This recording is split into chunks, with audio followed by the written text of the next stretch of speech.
Message à caractère informatique.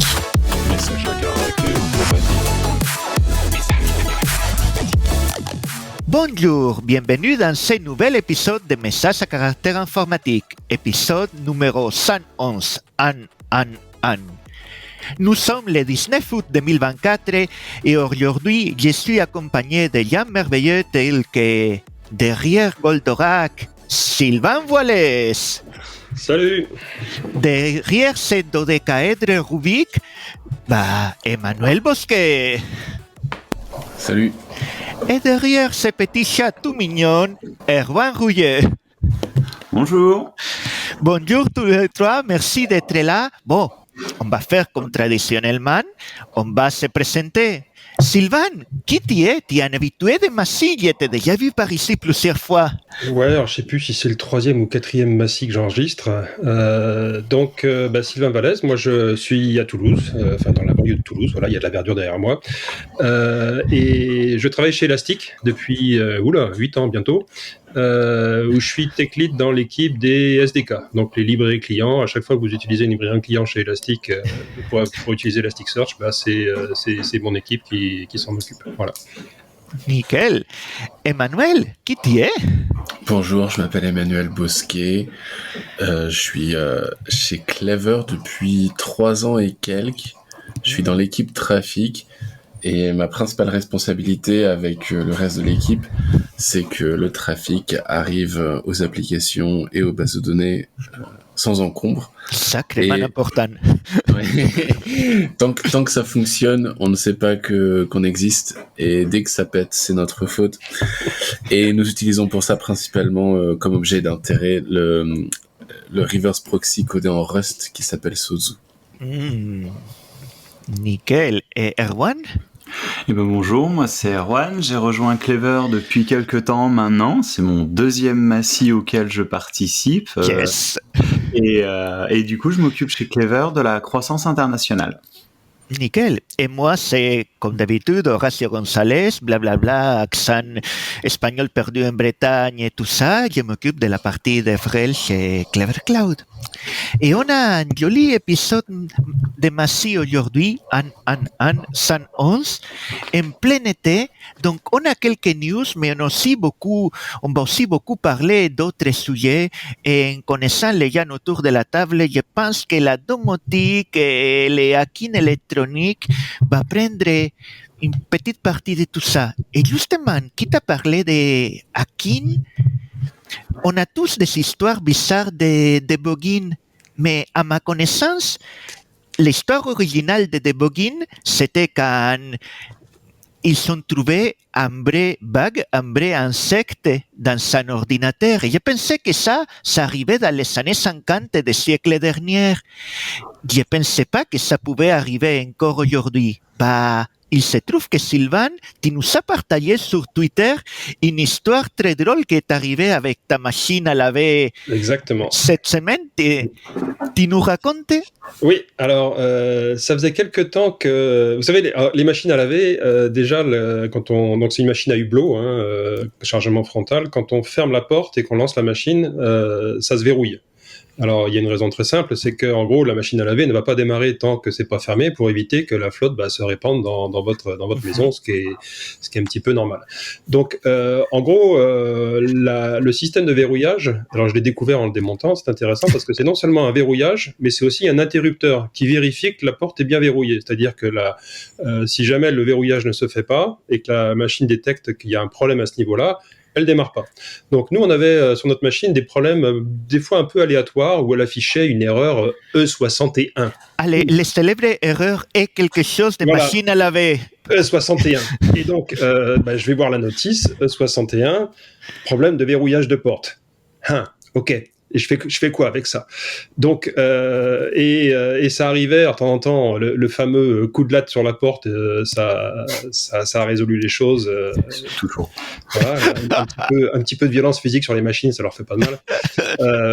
Et puis, ça arrivait de plus en plus fréquemment, jusqu'au moment où, systématiquement, les cycles de lavage s'arrêtaient en plein milieu parce qu'il y avait cette fameuse erreur E61 et la machine, en gros, pensait que la porte était ouverte. Donc, je me suis dit, faut corriger ça. Alors, déjà, un truc intéressant sur l'électroménager, ce qu'il faut savoir, c'est que l'électroménager, les fabricants renouvellent leur gamme tous les ans avec des nouveaux modèles super fancy, machin, etc. Mais la base de ces appareils-là n'a pas évolué depuis des décennies. Ouais, quand je dis des décennies, c'est vrai, c'est-à-dire que j'ai un lave-vaisselle qui a plus de 30 ans, on trouve des pièces. Il a plus de 30 ans, pourquoi ? Parce que j'ai changé 2 fois la résistance de chauffage, 2 fois la pompe de vidange, et quand on va sur les sites de pièces détachées, on trouve que ces composants-là s'appliquent à des centaines de modèles dans des dizaines de marques. Donc en gros, quand vous avez un appareil électroménager qui fonctionne pas, le diagnostic souvent est assez facile. Souvent c'est une résistance ou une pompe ou un truc comme ça. Vous tapez sur votre moteur de recherche favori la référence constructeur suivie de pompe de vidange. Vous allez tomber sur une dizaine de sites de pièces détachées où vous allez la trouver. Et ça coûte 3 francs 6 sous. Ça coûte pas grand-chose. Donc plutôt que de mettre le truc à la poubelle où il va aller remplir les décharges et prendre un appareil nouveau qui va vous coûter plusieurs centaines d'euros, vous commandez en ligne genre une pompe de vidange qui coûte 20 euros, on la change, terminé, ça repart. Donc voilà, c'est comme ça que j'ai un lave-vaisselle qui a plus de 30 ans maintenant et je continue à le réparer. En supposant que ce n'est pas la partie électronique qui peut être bien entendue. Voilà, c'est ça. D'ailleurs, pour info, si vous êtes un peu bricoleur, il y a de plus en plus des choses qui s'appellent des repair cafés. Donc les repair cafés, souvent, c'est des associations ou des lieux où, en gros, un lieu de rencontre entre des gens qui sont un petit peu bricoleurs, qui savent se servir d'un tournevis et d'un multimètre, et des gens qui ont des appareils qui marchent pas et qui viennent les apporter pour qu'on les répare ou qu'on leur apprenne comment réparer. Donc moi, je participe souvent à un repair café à côté de chez moi, où les gens arrivent avec... alors les classiques, c'est rigolo, c'est les grille-pains et les aspirateurs dont le fil d'alimentation est cassé. Parce que c'est des fils qu'on bouge beaucoup, etc. Donc ils arrivent, ils disent ça marche plus. Bon, allez, toc, toc, toc, on regarde. Ah oui, c'est le fil qui est cassé. On coupe un bout de fil, on ouvre, on rebranche, c'est terminé. Et voilà. Et les gens découvrent qu'on peut ouvrir son appareil, qu'on peut le réparer, que c'est pas très compliqué. Et donc ça, d'une part, ça démystifie en fait l'acte de réparation et ça permet aussi d'éviter de remplir les décharges et d'augmenter la consommation de matières premières et d'appareils, etc. Donc c'est une lutte contre l'obsolescence et c'est aussi une reprise du contrôle en fait du consommateur sur les objets qu'il achète. Donc voilà. Donc pour revenir à ma machine à laver, vous trouverez dans un lien vers le petit thread Twitter que j'ai fait avec des photos. J'ai commencé par démonter le panneau frontal. J'ai démonté le petit système de verrouillage. Je l'ai ouvert et j'ai trouvé un insecte cramé, écrasé à l'intérieur. Un bug. Tu as trouvé un vrai bug. Un vrai bug, voilà. Et donc, j'ai pas réussi à identifier l'insecte parce qu'il était tout sec, écrasé, machin, donc je sais pas ce que c'est. Mais en fait, ce qui s'est passé, c'est qu'il a réussi à rentrer dans le mécanisme. Il s'est fait écrabouiller par le système d'électroaimant qui verrouille la porte. Et au final, il est arrivé à se coincer dans les petites lames de cuivre qui font le contact, qui détectent la fermeture effective. Et donc, le fait qu'il soit coincé dans le contact fait que ça a déclenché cette erreur E61. Donc, voilà, j'ai ouvert le truc. C'est très intéressant parce que c'est un système... Moi, j'ai une admiration sans borne pour les gens qui font de la conception mécanique parce qu'ils arrivent à faire des systèmes mécaniques qui bougent un petit ressort dans un coin, c'est de l'horlogerie, quoi, ces trucs-là, et moi, ça me fascine. Donc, j'ai démonté le truc, j'ai tout nettoyé. Au passage, j'ai appris comment ça marchait, ce qui est toujours intéressant. J'ai remonté, et puis l'erreur a disparu. Voilà. Donc, j'ai débugué ma machine à laver. Trop bien. Alors, pour info, c'est quelque chose qui m'était déjà arrivé, un truc similaire, il y a, je sais plus, une quinzaine d'années, sur un congélateur, où le congélateur, le thermostat ne thermostatait plus. Je me suis dit, tiens, qu'est-ce qui se passe et tout ça. Donc je démonte le truc. Et j'ai vu que pareil, il y avait une fourmi cramée dans le contact du thermostat. Donc j'ai retiré la fourmi et c'est reparti, quoi. La fourmi micro-ondes. La fourmi micro-ondes. Oh la pince à linge et la fourmi micro-ondes. Ça, c'est... Donc c'est du vrai debug, quoi, et donc là on remonte à l'origine du mot bug qui était effectivement les insectes qui allaient se cramer dans les premiers ordinateurs qui étaient des grosses armoires où il faisait chaud et donc les insectes aimaient bien aller se mettre au chaud là-dedans et ils faisaient des courts-circuits. Comme quoi les choses n'ont pas tellement changé. Non. Pour ceux que ça intéresse, il y a une communauté qui est vraiment pas mal qui s'appelle iFixit sur Internet où il y a pas mal de guides pour démonter du matériel. Alors beaucoup c'est du matériel électronique type téléphone, ordinateur portable, mais pareil ils donnent des guides pour ouvrir ton appareil, réparer toi-même ton appareil pour justement éviter tout un cycle de destruction, non recyclage qui est fait sur ce genre d'appareil quoi. Et j'ajoute les liens vers iFixit dans notre liste de liens d'aujourd'hui. Voilà, et pour revenir à mon lave-linge aussi, donc si on cherche verrouillage de porte, machine à laver Bosch, je sais plus la référence, donc comme je disais, on tombe sur les sites de pièces détachées, mais de plus en plus, ces sites-là maintenant mettent en ligne des tutos vidéo pour remplacer la pièce, parce qu'ils ont un intérêt à vendre des pièces. Donc, en gros, ils veulent aussi favoriser l'usage de ces pièces et maintenant, ils mettent en ligne des tutos. Donc, en gros, voilà, ils vous expliquent pour changer le système de verrouillage de la porte, etc., comme ci, comme ça, et donc, ils vous expliquent tout. Alors, Moi, j'ai une question, du coup. Ouais. Excuse, est-ce que les fabricants de lave-linge, de lave-vaisselle, de sèche-linge, tous ces trucs-là, de grille-pain, est-ce que ils ont tendance à rendre inaccessibles les parties intérieures irréparables ou est-ce qu'au contraire ils ont laissé tout accessible? Est-ce qu'il y a un shift parce que tu dis que les machines ont la même conception qu'il y a 30 ans et les mêmes pièces détachées à l'intérieur, mais est-ce que les fabricants font en sorte de rendre irréparables les machines, un peu comme le fait Apple? Moi, j'ai constaté une évolution. En particulier, alors un autre truc, c'était sur un mixeur plongeant là. Le truc, je l'ai laissé tomber par terre, et puis il y a un bout de plastique qui s'est cassé. Bon, vous voyez, j'ai une imprimante 3D au fond là. Je me suis dit, c'était un peu compliqué, je ne devais pas trouver le modèle de la pièce, donc on s'est dit on va racheter la pièce. Et je suis allé sur le site de Bosch. Alors c'était un mixeur Bosch, et ils ont toute une section maintenant de pièces détachées. C'est-à-dire que jusqu'à il n'y a pas longtemps, il fallait aller sur des sites tiers où on trouvait les fabricants de pièces, enfin des fabricants alternatifs en gros qui faisaient les pièces détachées. Et de plus en plus maintenant, on voit les fabricants qui eux-mêmes ont un service de vente en ligne de pièces détachées. Donc j'ai juste à racheter la partie qui était cassée en plastique et puis notre mixeur il est reparti, quoi. Moi j'ai constaté qu'il y a une différence énorme maintenant en ça entre produits entrée de gamme et produits un peu plus haut de gamme. Dans les produits entrée de gamme, en général, ça devient compliqué parce qu'il y a de plus en plus de vis qui sont remplacées par de la colle, c'est difficile, tu casses quand tu ouvres, mais dans les produits haut de gamme, ça devient un argument. Et tu vois souvent dans l'électroménager que maintenant il te dit pièces détachées garanties pendant 20 ans, le stock de pièces détachées, et le site de fabricant a plein de spécifications, et des fois c'est même qui t'envoie, comme Sylvain dit, vers les pièces détachées. Donc ça devient un argument. Peut-être c'est un peu de greenwashing aussi, mais ça devient un argument pour les produits haut de gamme. Les produits bas de gamme, je ne sais pas si on peut le considérer comme du greenwashing parce que ça a une vraie utilité en fait. Non, mais mais je dis, du point de vue des fabricants, je ne sais pas, mais c'est un vrai argument. Et moi, je trouve ça génial. D'ailleurs, pour revenir sur l'obsolescence programmée, moi j'ai ce genre de choses. Voilà. Un tournevis avec un nombre de têtes hallucinant parce que les fabricants à une époque ont été extrêmement créatifs pour nous inventer des nouvelles têtes de vis qui étaient indévissables. Donc il y a tout un tas de... Oui, il y a aussi une boîte plus petite que la tienne, mais avec des trucs triangulaires, avec des trucs... Des trucs comme ça aussi pour tout ce qui est petite électronique. Il y a des têtes vis à la con. Par contre, il m'est arrivé de tomber sur des appareils, je ne sais plus ce que c'était, un petit appareil électroménager aussi, où carrément c'est des vis qui sont conçues pour ne pas se dévisser. Elles ne peuvent qu'être vissées. Donc pour réparer le truc, j'ai défoncé le machin à la perceuse et puis voilà. Il n'y a plus d'autre choix. Ouais. Mais c'est ça, moi c'est des trucs que là où ils auraient dû mettre une vis, simplement mis de la colle et point barre. Il y a une obligation européenne maintenant dans les réglementations d'indiquer l'indice de réparabilité des éléments, des équipements.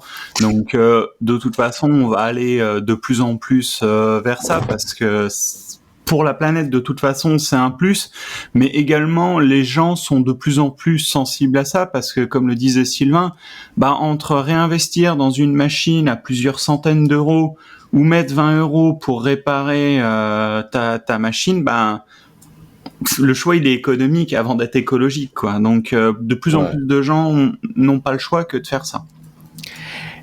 Nickel. Et sinon, pour rebondir sur le sujet suivant, j'ai vu à la fin de ton thread Twitter que tu parlais que tu avais trouvé un interrupteur qui t'indiquait quand est-ce que le cycle de lavage était en cours et tu disais l'opportunité parfaite pour l'intégrer à Home Assistant. Et je sais que Home Assistant c'est un des dada de Erwan aussi, donc j'ai dit tiens, ça va.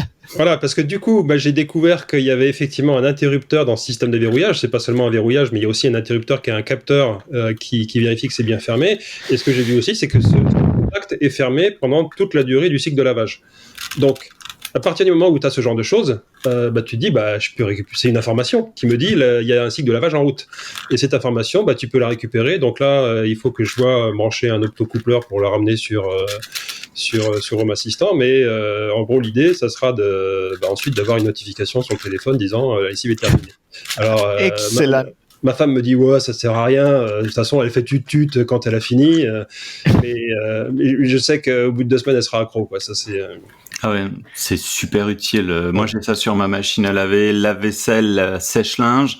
Rien que décompter automatiquement les pods de lessive ou les pods etc. ou pouvoir te prévenir, ça te permet de gérer ta liste de courses bien plus facilement. Non, ce n'est que du gain de temps. En parlant de Home Assistant, Erwan, tu avais mis des news sur Home Assistant, non?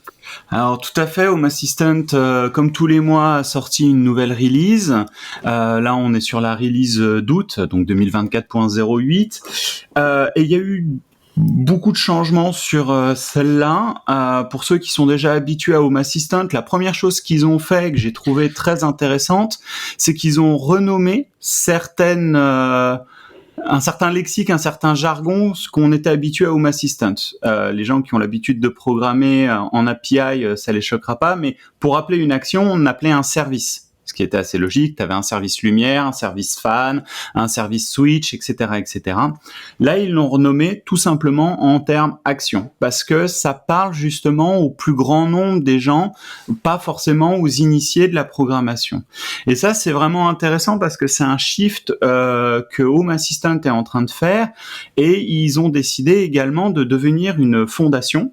Donc Open Home Foundation, dans l'idée de promouvoir une maison ou des outils connectés pour une maison intelligente, libre et qui respecte la vie privée des gens. Ça a été le credo de Home Assistant. Je pense que c'est pour ça qu'on est beaucoup maintenant à l'utiliser, parce qu'on était très soucieux un peu de toutes les données qu'on envoie, de tous les micro-sensors qu'on a en IoT, et de pouvoir les garder chez soi et de garder sa vie privée.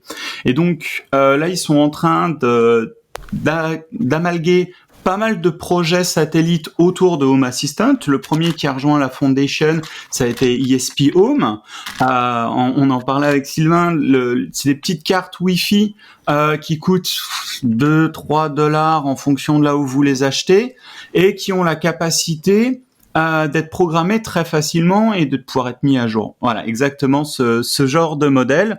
Donc vous avez un petit module Wi-Fi. Moi, j'en ai de connectés de partout. J'ai profité de cet été pour même en mettre un en man in the middle dans le spa pour pouvoir le contrôler à distance, parce que c'est toujours utile.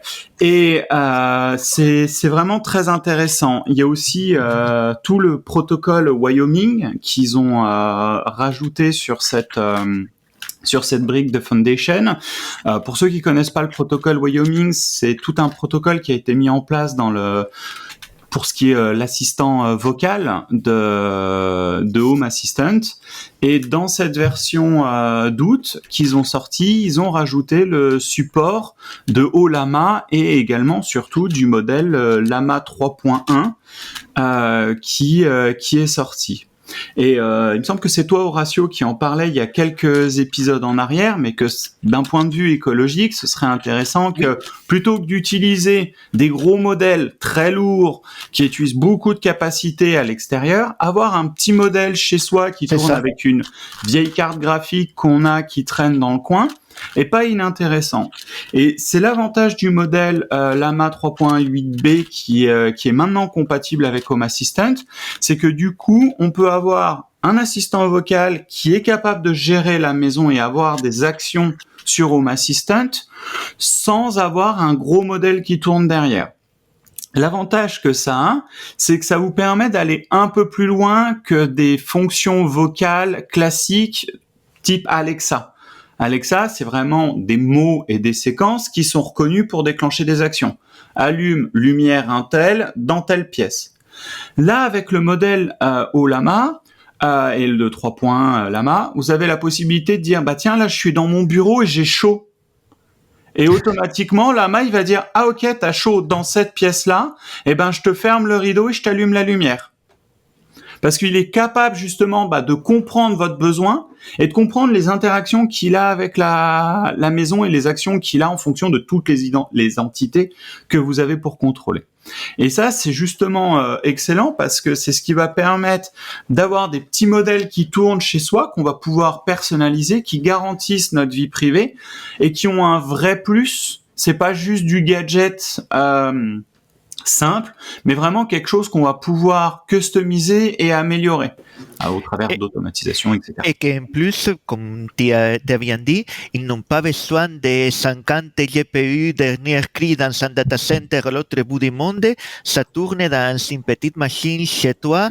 Donc, du point de vue de l'empreinte que tu fais en utilisant ce modèle-là, c'est extrêmement réduit.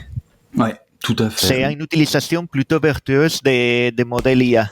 Et l'autre aspect aussi, c'est la sécurité, parce que ça veut dire qu'on n'a pas à ouvrir sa maison sur le monde extérieur. Moi, je sais que mon assistant, en gros, je ne peux y accéder depuis l'extérieur qu'à travers un VPN. Il est hors de question que ma maison soit exposée l'effet salaire, comme on dit, sur Internet, quoi. Ça, je me souviens d'une citation, j'ai essayé de la retrouver sur Twitter, mais je trouvais ça très marrant d'un Californien qui disait « J'ai plusieurs collègues qui travaillent sur des produits d'assistants de maison et sur des smart locks, donc des serrures, des portes qui s'ouvrent sur des bonjour, voilà. Et tous ces ingénieurs-là ont des verrous physiques chez eux. » Oui.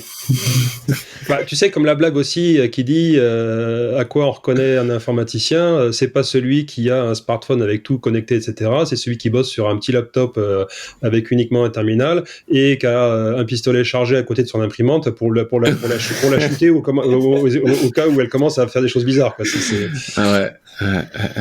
Non, mais pareil, moi j'ai aucun contrôle d'accès ou d'entrée physique de la maison n'est accessible sur Home Assistant. Tout système est faillible, par définition. On peut hacker une machine à laver, on peut hacker une serrure. Point. Donc, parce que moi je me dis que ce genre de technologie, tu vois, quand elle est parce que moi j'ai pas du tout ce genre d'assistant chez moi, mais quand elle est entre les mains de gens comme vous qui êtes ingénieurs, qui savez ce que vous faites, qui connaissez les risques de sécu inhérents à ce genre de technologie, et vous savez spontanément que connecter la lumière du salon, ok, connecter la serrure de la maison, non. Voilà. Mais comment éduquer un public qui, lui, ne sait pas et qui va se dire « Ah, génial, d'une commande, je peux allumer mon jacuzzi.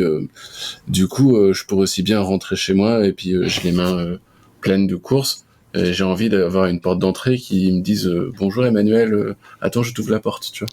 Alors, c'est toute la problématique du confort par rapport à la sécurité et la vie privée. C'est-à-dire que ça, c'est pas seulement lié à la domotique, hein, c'est lié même de manière générale avec les GAFAM, tous les services qu'offre un Google, etc. C'est-à-dire qu'en gros, on va t'apporter quelque chose qui te rend service, qui t'apporte du confort, et en échange, on va devoir choper des données personnelles pour pouvoir non seulement rendre le service, mais aussi les utiliser pour faire d'autres choses.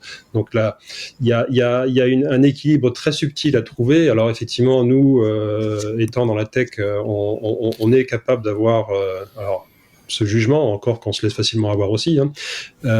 Mais c'est vrai que le grand public, c'est très compliqué parce que le grand public, d'une manière générale, ne voit pas, d'une part, les problèmes de sécurité et d'autre part, les abus qu'il peut y avoir sur les données privées, en fait, hein.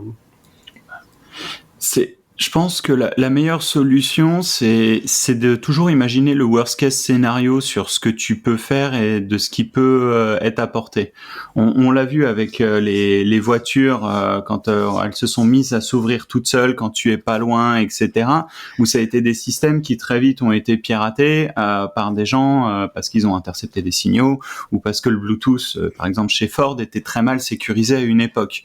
Donc, il faut toujours se dire, mettons que tout se mette à déconner, sans même parler de sécurité de quelqu'un qui rentre chez toi, mais imagine, il y a un incendie chez toi. T'as besoin de sortir et ta serrure connectée, elle se met à ne plus marcher.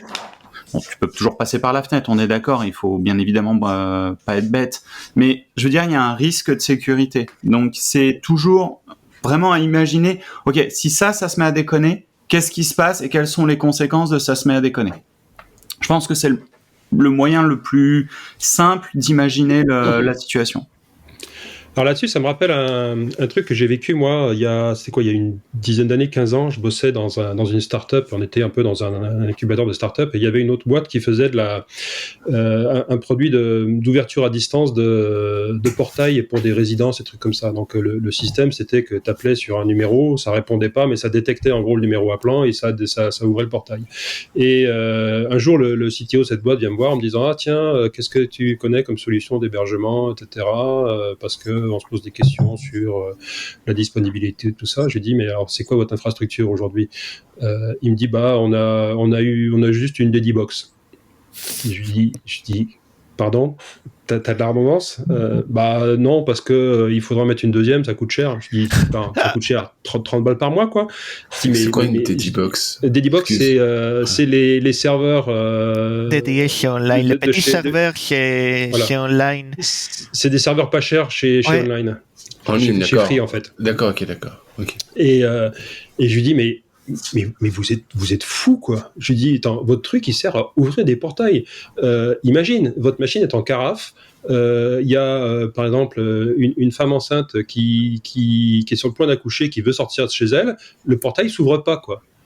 Elle accouche sur le parking, le bébé meurt. La boîte, elle est morte. C'est impensable ce que vous faites, quoi. Et donc c'est là qu'en fait on voit que pour tout système automatique il faut jamais oublier le backup physique, parce que s'il n'y a pas le backup physique, quand le système il est down, on est fichu, quoi. Ça, c'est... Après, au niveau des serrures connectées, il y a aussi des histoires qui sont intéressantes. Je ne sais pas si vous vous souvenez de l'énorme incendie qu'il y a eu sur Hawaï il y a quelques années, qui a fait plusieurs centaines de morts malheureusement. Mais à un moment, les gens pour évacuer une ville n'ont pas eu le choix que de passer par la propriété privée de Oprah, qui bien évidemment n'était pas sur Hawaï à ce moment-là, et sa propriété privée était fermée par une porte, une gate. Et les gens l'ont contacté via Twitter, et elle a pu ouvrir à distance le portail et permettre l'évacuation aux gens. Bien évidemment, il y a plein de choses à redire sur cette situation, mais voilà, il y a aussi des fois des choses où ça peut être utile, comme dans ce cas de figure. Sur les backups physiques, il y a l'histoire de la panne réseau chez Facebook il y a quelques années, que comme tous les serrures dans leur data center étaient connectées, étaient des serrures de smart lock. Lors de la panne réseau, c'était inaccessible et il a fallu aller à coup de disqueuse pour pouvoir démarrer les serveurs qui permettaient de reconnecter les systèmes. Ça, c'était fabuleux, les gars qui doivent démonter les serrures à la disqueuse pour pouvoir rentrer, quoi. Ça, c'est... L'homme contre la machine. Et sinon, Skynet ne résiste pas à une disqueuse. Voilà.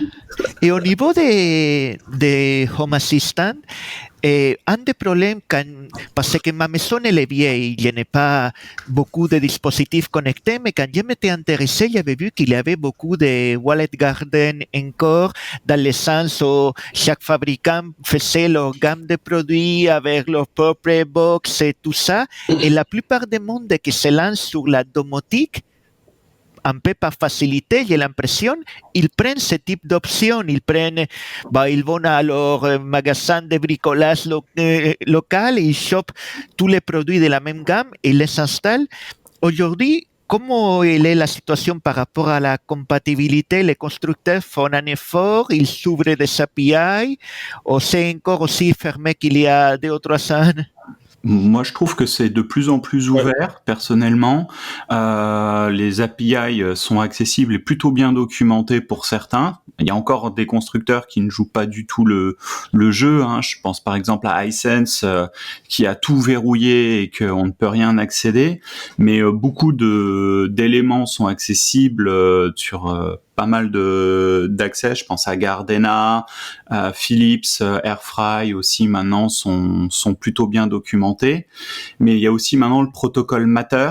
Alors qu'on est qu'à ses débuts, je sais pas si vous connaissez le Zigbee ou ce genre de protocole, mais maintenant il existe un nouveau protocole qui s'appelle Matter et qui se veut être enfin un protocole universel de discussion et de domotique. C'est très buggé encore à l'heure actuelle, comme tout projet qui se lance et qui essaye d'uniformiser un champ où chaque ingénieur a réinventé la roue de son côté, pour le dire. Et ça marche plutôt bien. Moi, j'ai quelques éléments là qui sont en sous Matter chez moi, comme justement les détecteurs à incendie, et ça marche vraiment correctement. Et c'est un protocole qui du coup est accessible après partout. C'est-à-dire que tu sois sur Home Assistant ou sur un autre système, ça reste compatible. Alors après, c'est à temporiser un petit peu parce qu'effectivement, il y a des, comme tu disais Horatio, les constructeurs jouent là-dessus pour faire du lock-in finalement. Hein. Il y a aussi un truc dont il faut absolument se méfier, c'est tous les services qui ne fonctionnent que via le cloud. Oui. Alors, le cloud là-dessus a plusieurs inconvénients. C'est que d'une part, si tu n'as plus de connexion Internet... Alors, je me souviens, il y avait des histoires. Une fois, il y avait... c'était quoi ? Il y avait un genre des services de Google qui étaient tombés ou je sais pas quoi. Il y avait des gens qui disaient « Ah, mais je peux plus allumer la lumière dans ma chambre parce que Google est down. » Là, tu te dis « Mais attends, à côté de la porte, moi j'ai un interrupteur. » quoi. Ça, c'est, voilà. Et donc, bon, il y a ce genre de choses. C'est que si le système est down... si tu n'as plus de connexion Internet... Tu peux plus utiliser l'appareil qui est à 1,50 m de toi. Voilà. L'autre problème, c'est que quand on achète des produits qui sont de start-up ou de boîtes qui sont pas des grosses boîtes bien établies, etc., si la boîte ferme, l'équipement physique est briqué, il ne marche plus. Il n'est contrôlable que par le cloud et le cloud n'existe plus. Et dans ce domaine, il y a beaucoup de startups qui se sont montées en disant on fait du hardware, machin, etc. Ils vendent le hardware avec un service cloud associé, sauf qu'ils ont simplement oublié que le cloud, c'est un coût récurrent, mensuel, permanent. Et que finalement, ils n'ont pas intégré dans le prix de vente le coût d'exploitation du service cloud sur la durée de vie du produit. Et au bout d'un moment là, c'est boîte cool parce qu'elles ont des coûts d'exploitation côté serveur qui font que ça suit pas quoi. Et donc les services sont briqués. Alors j'ai en mémoire je sais plus quel est le nom de la boîte, mais qui faisait des gamelles à chat connectés là. Donc en gros et qu'en gros il y avait des chats qui avaient commencé à crever de faim parce que les propriétaires les avaient laissés une semaine dans l'appart avec le distributeur de croquettes, et le distributeur de croquettes il fonctionnait plus parce que le service cloud s'était arrêté. Ouais, tu rentres chez toi, le chat, l'état du chat quoi. Ouais. Il y a là récemment, c'est la société Anova, donc qui est spécialisée dans tout ce qui est cuiseur basse température, cuisson sous vide comme on appelle, donc qui l'objet marche quand tu y accèdes comme ça, mais ils ont un service cloud qui est associé pour que tu puisses le contrôler avec ton smartphone, partager des recettes avec les gens, etc., etc. Et là, le week-end dernier, ils ont envoyé un email à tout le monde en disant, écoutez, vous êtes ancien client, donc pas de problème. Par contre, sachez que maintenant, tous nos nouveaux clients, en plus qu'ils ont acheté le matériel pour cuisiner, devront payer un abonnement de 10 € à l'année pour pouvoir utiliser l'outil, parce que vous comprenez, chaque cuisson qui fait un appel API nous coûte de l'argent. Ouais, non, mais c'est littéralement ce qu'ils ont marqué dans le mail. Oui, alors je leur ai envoyé un petit mail en disant sachez que Clever Cloud propose du serverless et qui permet de réduire beaucoup d'actions, mais ils sont malheureusement chez AWS et du coup ça leur coûte très cher. Et donc du coup ça veut dire que maintenant tu as acheté ton matériel, je veux dire c'est comme si tu achetais ta voiture et qu'en plus pour utiliser ta voiture, tu es obligé de payer un abonnement chez Citroën, Ford, Renault ou je ne sais qui pour avoir le droit juste de tourner la clé dans le Neumann. Ça, on y vient. Hein. Oui, c'est un peu un modèle que beaucoup de constructeurs rêvent. C'est ça. On y est aussi pour les imprimantes. Hein. Enfin, je voyais ça sur TikTok, c'était une utilisatrice qui disait non mais attends, j'ai acheté cette imprimante avec mon argent, j'ai payé l'encre avec mon argent, j'ai payé le papier avec mon argent et maintenant faut encore que je paye une subscription pour pouvoir imprimer des trucs avec.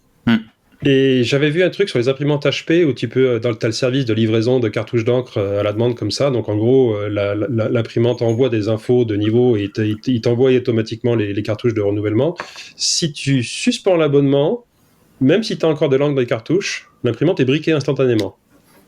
Ah, mais c'est... Sachant qu'en plus, HP a mis en place des circuits électroniques sur toutes ces cartouches pour justement éviter la contrefaçon.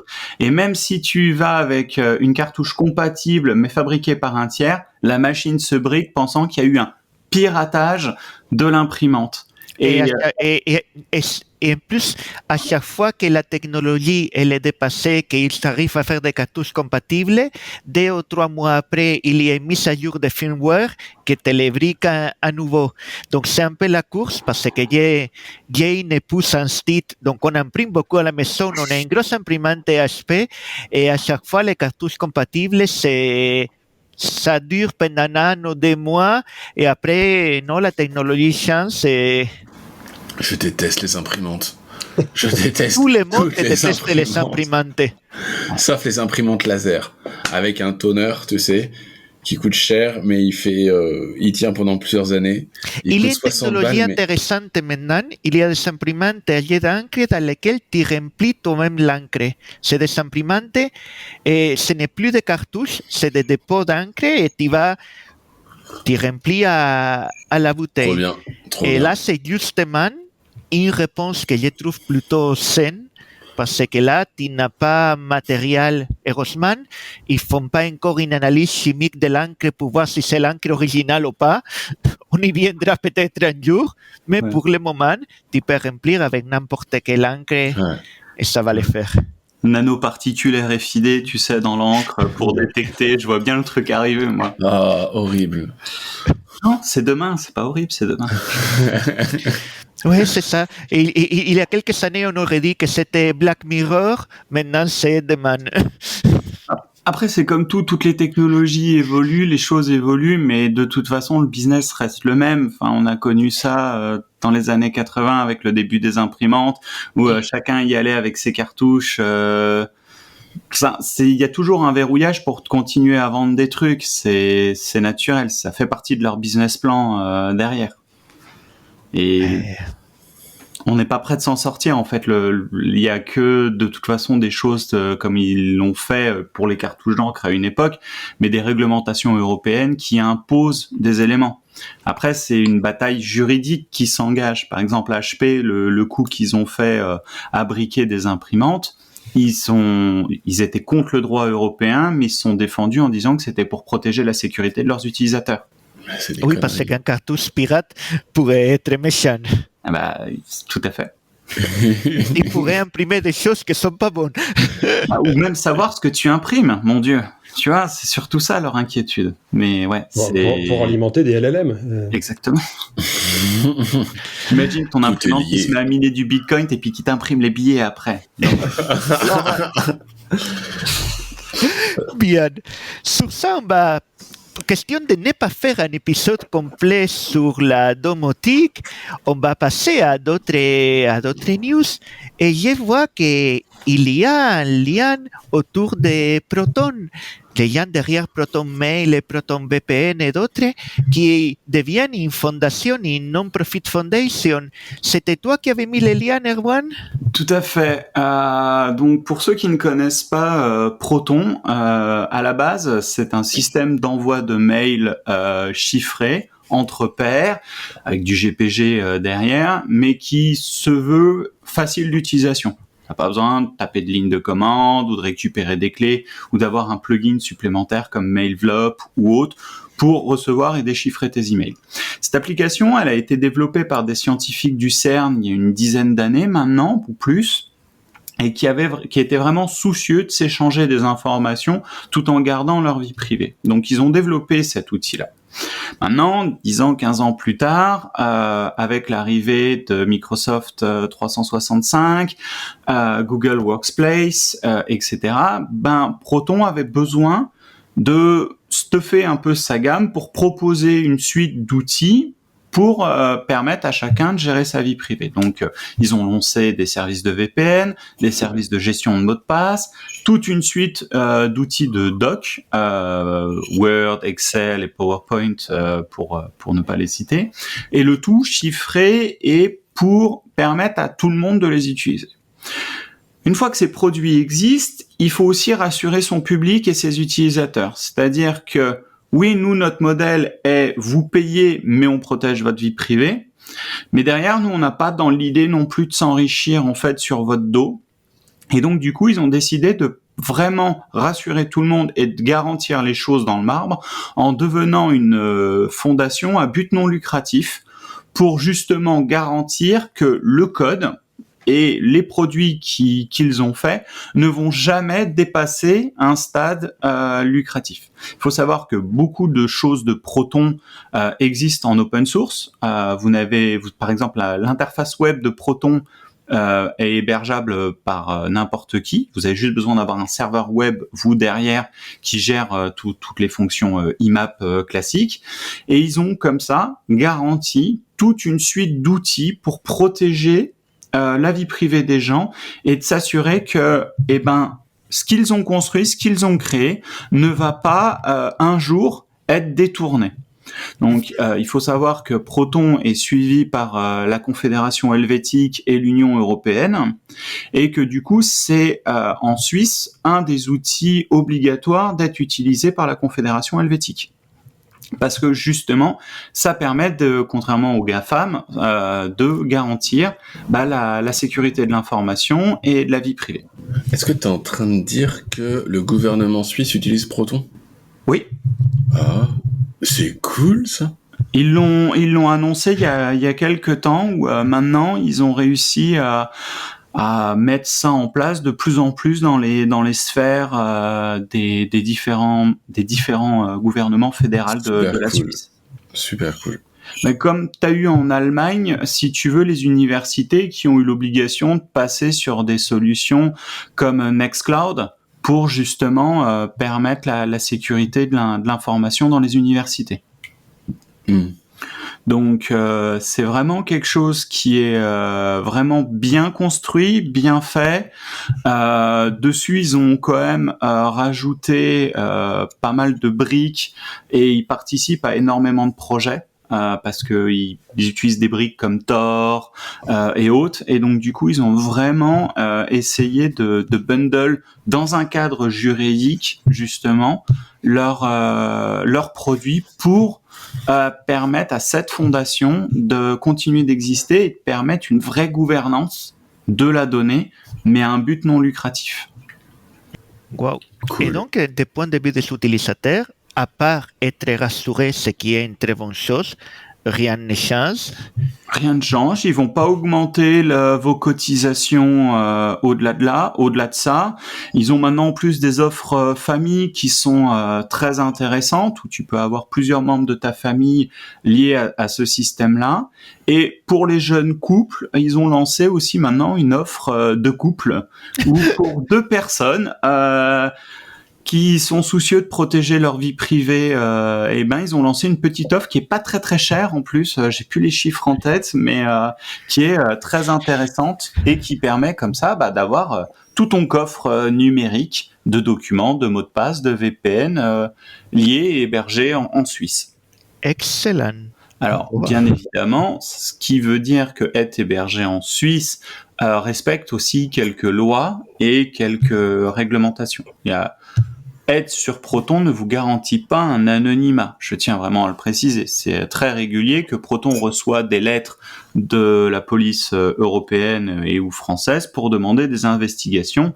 Et Proton se plie aux droits suisses et européens pour donner les accès quand c'est nécessaire. Carrément. Voilà. Mais l'offre Duo, là, je regardais, on est sur 1 Tb de stockage pour 2 utilisateurs et ça fait économiser un paquet de pognon à l'année. Mais en gros, pour 15 € par mois, vous protégez, vous et votre être cher, d'Internet. Nickel, merci. Et pour finir, on va revenir sur une autre chose qu'on a parlé ces derniers épisodes, l'incident CrowdStrike qui a laissé la moitié des services cloud en carafe pendant une, 2, 3 journées il y a quelques semaines. Il semblerait qu'on commence à avoir un peu plus d'informations sur la root cause et là, il y a un lien plutôt provocateur. Et voilà, il y a un lien qui raconte qu'est-ce que ça aurait, pourquoi c'est passé, qu'est-ce qu'il aurait pu être fait pour être évité, et comment est-ce qu'on aurait pu résoudre. Qui a posté ces liens-là dans notre document? C'est moi. Bon alors, tu nous racontes, Sylvain? Ouais. Alors, ce qui est intéressant, c'est que au début, tout le monde a cru que c'était la mise à jour qui avait téléchargé une mise à jour du code et qui avait provoqué le crash. Alors pour ça, c'est parce que le fichier en question s'appelait .6, qui est classiquement les extensions sur Windows pour les extensions kernel, trucs comme ça. En fait, pas du tout. C'est un fichier de données, un fichier de données de signature de virus. Le truc, c'est que ce fichier de données, en fait, était mal formé et a activé un bug qui était présent dans le logiciel depuis le mois de février. Donc, alors le lien que j'ai posté donne la root cause analysis qui va assez profond dans les détails. Enfin, faut aller voir dans le PDF qui est associé. En gros, alors je l'ai lu il y a 2-3 semaines déjà. Le truc, c'est le fichier de configuration est basé sur des expressions régulières, trucs comme ça. Enfin, ils vont assez profond dans les détails.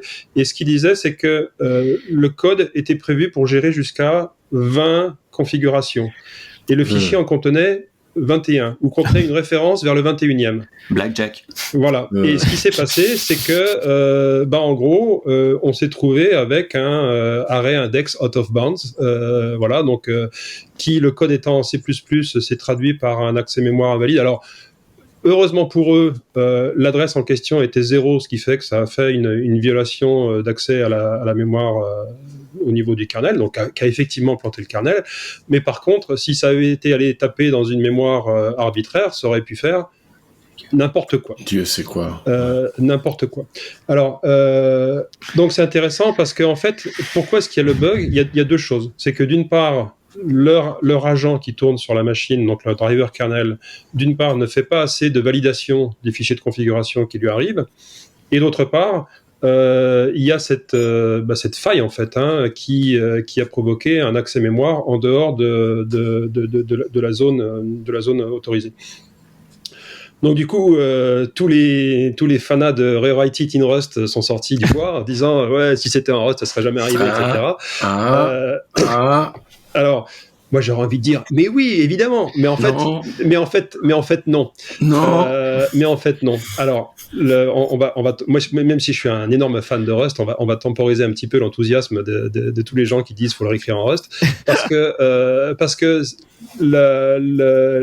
l'accès en dehors du tableau aurait quand même eu lieu même si c'était en Rust.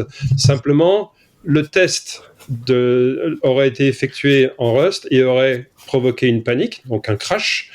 La seule différence, c'est que ce crash n'aurait pas pu être abusé si jamais ça avait provoqué un buffer overflow, etc. Mais en l'occurrence, par rapport à ce qui a causé le crash, le fait de l'écrire en Rust n'aurait pas changé grand-chose. Oui. Ça aurait quand même crashé le kernel. Oui. Donc c'est là que c'est intéressant, c'est se dire que Rust effectivement aurait permis d'attraper beaucoup de choses, mais sur ce problème-là en particulier, n'aurait pas évité le crash. Ouais, je peux pas m'empêcher d'intervenir en même temps, mais je suis complètement d'accord avec ça, c'est que Rust permet d'éviter des pointeurs nuls, mais on peut pas éviter une mauvaise exécution, enfin une exécution normale d'un code où on va lire une liste, lire un vecteur, et on veut aller chercher le 21e élément d'une liste de 20. Ça ne marche pas. Ouais. Et on fait planter des logiciels en Rust avec ça. On a des bugs avec ça. On a des workers de notre reverse proxy qui ont crashé à cause de ça, parce qu'on avait fait du out of band dans des lectures d'index quand on parsait des headers. Ça se produit. Voilà, donc la différence de Rust, c'est que ça va éviter l'injection de code par du buffer overflow, etc. Mais pour ce crash-là en particulier, ça l'aurait pas évité. Oui. L'explication que tu fournis là de l'erreur des gens de CrowdStrike finalement me semble explicable, parce que ce que moi j'avais lu, c'est que le système essayait de lire, avait fait un IO error parce qu'il essayait de lire un fichier qui était pas là et qu'on avait un pointeur nul pour lire un fichier en mémoire. Et ça ressemblait à un truc un peu débutant, quoi. Avoir un index out of band sur des fichiers de config qui ont trop d'instructions, ou pas assez, ça me semble un peu plus explicable. Oui. Même si ça reste une grosse erreur, quoi. En l'occurrence, c'est un défaut de conception logicielle. Il faudrait rajouter des tests, mais il faudrait les rajouter en Rust comme en C++ de toute façon. Donc, ouais. Alors après, là où CrowdStrike est critiquable, c'est qu'ils ont déployé ce fichier de conf très largement, sans faire de déploiement avec une zone canary, déploiement progressif, etc. Ouais. C'est-à-dire que ça a été allez, YOLO, on balance à tout le monde. Ouais. Et, c'est surtout ça, niveau procédure, il y a des choses qui sont étranges en effet. Ce qui est le plus... parce que bon, des bugs, ça arrive et on en a tous fait et on en a tous subi. Mais ce qui est dommage, c'est qu'une entreprise comme CrowdStrike, Microsoft, eux, même s'ils se plantent, c'est pas grave. Non mais derrière, les gens disent oui bon bah c'est planté. C'est comme Google. Google marche pas pendant une journée. Les gens disent c'est pas grave, c'est Google. Toi, t'as le malheur. Moi, j'avais ça dans mon ancien travail. T'avais le malheur que ton service que t'as mis en production pour la boîte, il est 5 minutes de down. C'est inadmissible et faut limite que tu sois au pilori. Alors que eux, ils peuvent se planter, ça peut avoir des conséquences parce qu'on n'a pas encore le chiffre financier que ça a coûté ce bug là, mais ça va être peanuts. Ils vont s'en sortir parce que dans le commun collectif, too big to fail. Tu vois, c'est vraiment dommage parce que ce qui est intéressant, moi j'ai trouvé sur le bug CrowdStrike, c'est quand tu regardes l'application FlyRadar et que tu regardes combien de vols ont été annulés et comment tu vois en une nuit, une journée, t'as quasiment plus aucun avion qui ne décolle ou qui vole dans le monde juste à cause de ce bug-là. Ça va coûter des milliards de dollars d'indemnisation et de frais. Mais tu verras que ça soit Microsoft ou CrowdStrike continueront d'exister comme si de rien n'était. Alors, ce qui est marrant, c'est que chez Elastic, on a aussi un produit de sécurité qui est similaire à CrowdStrike, avec un agent du même genre, avec des fichiers de config qui sont mis à jour régulièrement, etc. Et du coup, en interne, les gens se posent la question, est-ce que finalement, ce truc-là qui est écrit en C aujourd'hui, il ne faudrait pas le réécrire en Rust? Sachant qu'il y a déjà des parties qui sont écrites en Rust. Histoire d'éviter un certain nombre de bugs. Alors celui-là en particulier n'aurait pas été attrapé par du Rust, comme on l'a dit, mais malgré tout, Rust offre d'autres types de garanties qui sont vachement intéressantes pour un driver de niveau kernel en fait. Ouais, je pense que Rust amène des bonnes habitudes et oblige des bonnes pratiques. Voilà. Bon, je pense que sur ça, on peut dire les mots de fin de cet épisode d'aujourd'hui. Et pour vous laisser tous ces musiques, Sylvain, tu avais quelque chose à nous proposer comme musique de fin?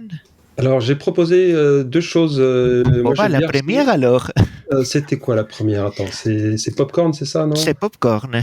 Donc Popcorn, c'est... alors, j'ai pas eu le temps de rechercher. Je crois que c'est un groupe français qui avait sorti cette musique-là. C'est fin des années 70. Moi, j'aime bien ressortir des vieux titres de musique synthétique des années 70. Alors, vous voyez, moi, j'ai les cheveux blancs. Hein, je suis pas tout jeune, mais j'étais un fan de la première heure de Jean-Michel Jarre quand j'étais petit, quoi. Et j'étais immergé dans cette musique synthétique. Je bricolais avec mon fer à souder des petits trucs avec des oscillateurs et des potentiomètres pour me faire mon synthé quand j'étais ado. Et voilà, donc je vous ai ressorti une vieille musique électronique des années 70. C'est un titre qui, pour certains, est assez connu parce que ça ressort régulièrement dans des jingles, des pubs, des trucs comme ça. Et voilà, donc je vous laisse découvrir, moi j'aime bien. Bon merci pour ces suggestions et sur ça, on vous dit à très bientôt les amis. À bientôt. À la semaine prochaine.